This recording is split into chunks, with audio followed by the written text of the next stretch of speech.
We often confuse speed with progress. In the high-velocity world of 2026, we are told that the faster we move, the further we go. But a machine runs at a speed, a living soul moves in a rhythm. There is a profound difference. If you watch a master musician, they don't play as fast as they can. They play according to the tempo of the piece. If you watch a carpenter, there is a back-and-forth motion to the saw that cannot be rushed without ruining the wood. This is the rhythm of the Spirit. When we outrun God, we find ourselves exhausted, anxious, and alone.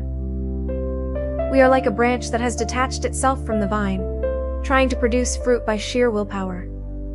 But in chapter 5, we learn that the secret to true impact isn't doing more, it's staying in step with the Creator. It's about learning when to push and when to lean back. It's about recognizing that God's timing is not a delay. It is a choreography. Jesus was never in a hurry. Think about that. The Savior of the world, with only 3 years of ministry, never ran. He stopped for the one. He slept in the storm. He spent hours in the quiet before facing the noise. He lived in a perfect, unbroken rhythm with the Father.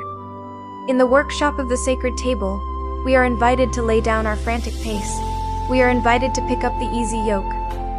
A yoke is designed for two. When we are yoked with Him, He sets the pace. If we try to sprint while He walks, the yoke chafes. If we stop while He moves, the weight becomes heavy. The struggle you feel today, that tension in your chest, is often just you trying to set a pace that your soul wasn't built for. In this chapter, I share how I had to relearn how to walk. I had to learn that my productivity was actually a form of pride, believing that I knew the timeline better than God did. The rhythm of the Spirit is where your work becomes effortless, because it's no longer just your work. It's a partnership.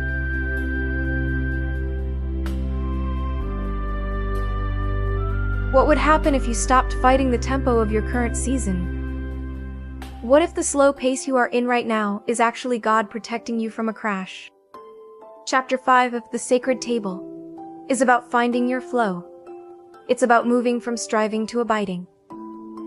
When you find this rhythm, the exhaustion starts to lift. The joy returns to the workshop. You realize that you can accomplish more in 1 hour of Spirit-led rhythm than in 10 hours of human hurry. I want to help you find that cadence again. The world is loud, but the Spirit is a whisper. Let's learn to listen. The link to the ebook is below.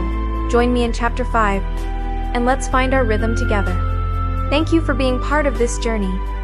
In our next and final video of this series, we will talk about chapter 6, the Eternal Table. Selah.